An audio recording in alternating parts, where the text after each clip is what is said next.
Assalamualaikum warahmatullahi wabarakatuh. Alhamdulillah, alhamdulillahirabbil alamin. Wassalatu wassalamu ala asyrafil anbiya'i wal mursalin wa ala alihi wa sahbihi ajmain. Amma ba'd. Jamaah kaum muslimin yang selalu dimuliakan Allah Subhanahu wa taala, kembali di subuh kali ini, subuh Jumat tanggal 7 April 2023, bertepatan hari ke-16 puasa bulan Ramadan 1444 Hijriah. Kita selalu bersyukur kepada Allah.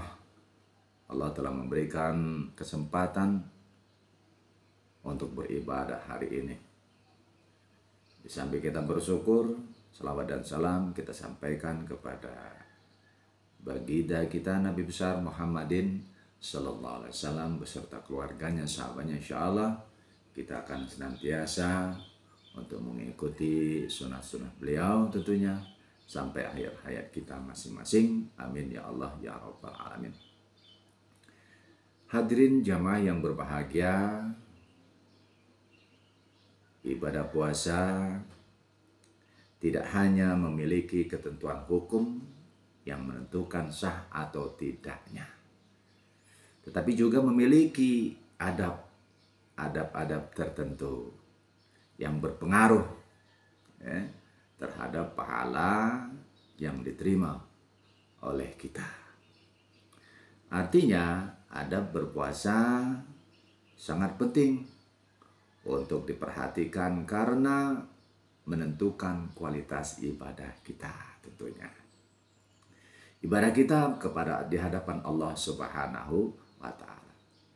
Sebagaimana nasihat Imam Al-Ghazali dalam risalahnya berjudul Al-Adab Fid Din Majmu'ah Rasail Al-Imam Al-Ghazali, yang berarti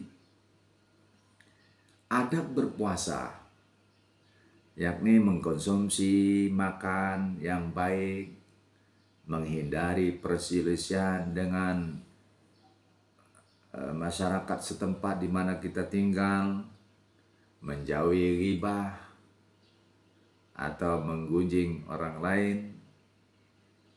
menolak dusta, tidak menyakiti orang lain, menjaga anggota seluruh tubuh kita nih dari segala perbuatan yang buruk.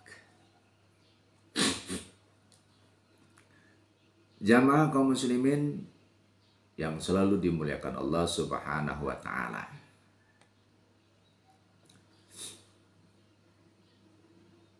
Ini yang disebutkan oleh Imam Al-Ghazali tadi adalah 6 perbuatan-perbuatan adab sebagaimana yang disebutkan di awal tadi. Mari kita uraikan satu persatu. Yang pertama, mengkonsumsi makanan yang baik selama berpuasa.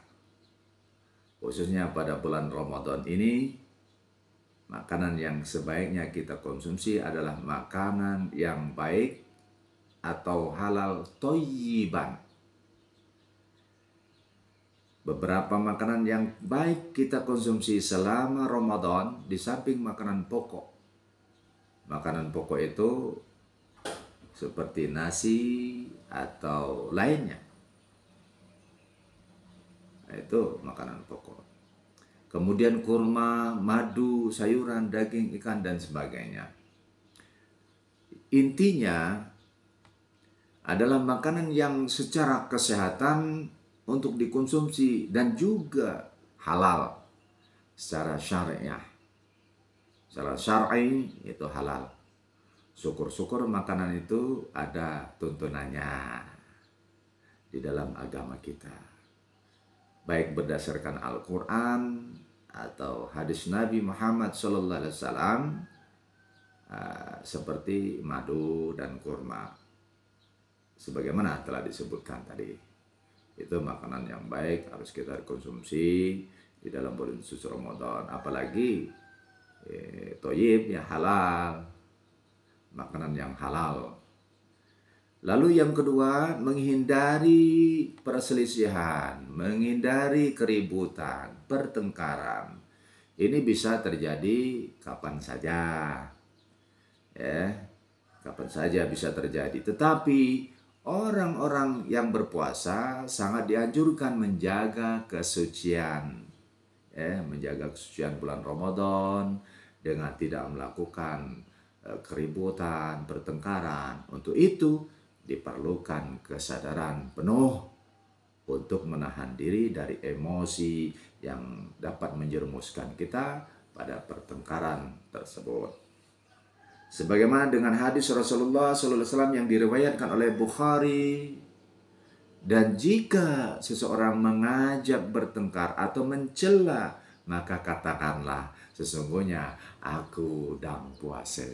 Sesungguhnya aku sedang berpuasa.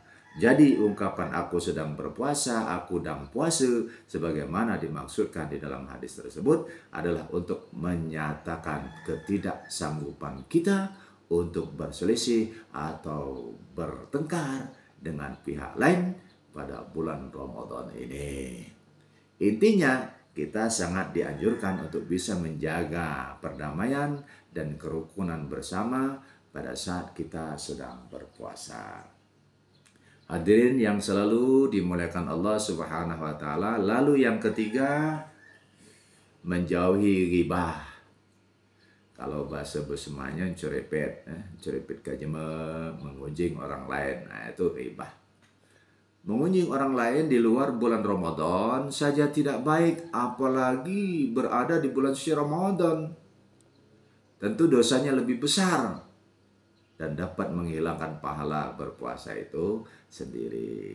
Oleh karena itu, setiap orang yang berpuasa perlu menyadari betul, ya, perlu menyadari betul hal-hal seperti ini sehingga bisa bersikap hati-hati dalam menjaga lisan kita dari ghibah. Semakin baik kita menjaga lisan ini, semakin banyak keselamatan kita yang kita dapatkan. Hal ini sejalan dengan hadis Rasulullah SAW yang diriwayatkan oleh Imam Bukhari. Keselamatan manusia tergantung pada kemampuannya menjaga lisan. Gara-gara lisan baca masuk surga, gara-gara lisan baca masuk neraka. Hadirin kaum muslimin jamaah yang selalu dimuliakan Allah Subhanahu wa taala. Lalu yang keempat, menolak dusta. Menolak berkata dusta merupakan hal yang sangat penting. Sebab sekali berdusta, kita akan cenderung berdusta lagi. Lalu dia berdusta, berdusta lagi untuk menutupi dusta sebelumnya. Itu kebohongan-kebohongan. Pada saat puasa, kita harus mampu menghindari berkata dusta atau bohong. Karena dusta atau bohong dapat mengurangi atau bahkan menghilangkan pahala puasa. Juga kita harus mampu menahan diri dari melakukan sumpah-sumpah palsu, sebab hal ini juga dapat merusak kualitas ibadah puasa kita. Tentu saja tidak hanya kualitas ibadah puasa kita menjadi menurun akibat dusta, akibat kebohongan, akibat sumpah palsu, tetapi juga kita harus mendapatkan dosa. Ya, kita akan mendapatkan dosa yang lebih besar dan lebih berat. Hal tersebut ya disinggung oleh Rasulullah SAW dalam hadisnya sebagaimana diriwayatkan oleh At-Tabrani. Apa? Takutlah kalian terhadap bulan Ramadan. Nah, harus takut kita di bulan Ramadan ini. Ngapa sangka takut? Kenapa sangka takut? Karena pada bulan ini kebaikan dilipat gandakan dan juga perbuatan dosa dilipat gandakan. Pilih. Jadi kalau nak dapat pahala dilipat gandakan, gawaikanlah yang baik-baik, yang bagus-bagus sesuai dengan syariat agama kita. Hadirin yang dimuliakan Allah Subhanahu wa taala. Lalu yang kelima, tidak menyakiti orang lain. Tidak menyakiti orang lain. Menyakiti orang lain baik secara fisik maupun verbal merupakan perbuatan tercela. Setiap perbuatan tercela berdampak langsung terhadap kualitas ibadah puasa kita. Baik secara langsung maupun mengenai zaman HP, saling mencela, saling menyakiti orang lain melalui HP, itu juga akan berdosa. Apa yang kita lakukan? Oleh sebab itu, betapa pentingnya selalu mengingatkan bahwa di dalam bulan Ramadan kita benar-benar harus dapat menjaga lisan kita agar tidak berkali-kali menggunakannya untuk menyakiti orang lain. Seperti memfitnah, mengadu domba, menghina dan sebagainya. Itu adalah menyakiti orang lain. Jadi harus kita hindarkan lidah kita maupun tangan kita. Ini apalagi di media-media HP sekarang yang luar biasa, langsung berkenaan, langsung menyebar seluruh dunia akibat perbuatan kita.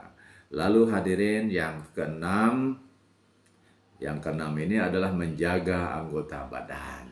Seluruh anggota badan ini segala perbuatan buruk harus kita menjaga. Pada bulan Ramadan khususnya tahun ini atau bulan-bulan Ramadan yang datang atau di hari yang lain harus menjaga anggota seluruh tubuh kita ini dari perbuatan-perbuatan buruk. Hendaklah kita dapat menjaga tangan kita agar tidak kita gunakan untuk maksiat tangan ini. Seperti memukul orang lain atau mencuri dan lain sebagainya. Kaki juga harus kita jaga sebaik-baik mungkin dengan tidak menggunakannya untuk pergi ke tempat-tempat tertentu untuk berbuat maksiat dan sebagainya.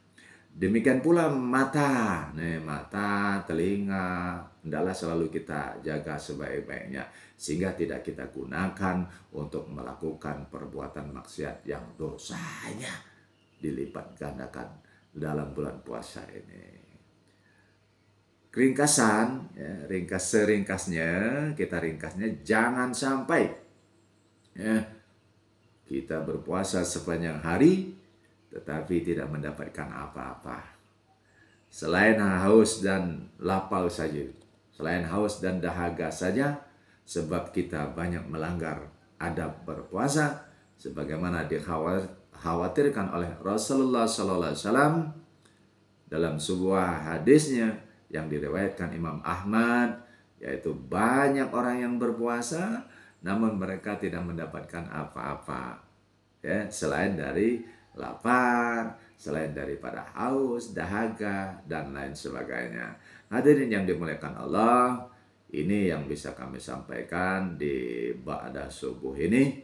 Semoga kita semua termasuk orang-orang yang mendapatkan rahmat, hidayah, pertolongan Allah, maghfirahnya Allah, idkun minan nar, sehingga ibadah puasa tahun ini akan kita dapat laksanakan dengan sebaik-baiknya tanpa melanggar ketentuan hukum agama Allah dan adab-adab berpuasa. Ini saja yang bisa kami sampaikan. Dengan cara ini insya Allah puasa kita akan diterima oleh Allah Subhanahu wa taala dan mendapatkan ampunan Allah yang sebesar-besarnya. Amin amin ya Allah ya rabbal alamin. Sampai jumpa di lain waktu dan kesempatan. Kalau ada penyampaian kami kurang berkenan, mohon maaf, dan kepada Allah mohon ampun. Saya akhiri, Allahul muwaffiq ila aqwamit thoriq. Wassalamualaikum warahmatullahi wabarakatuh.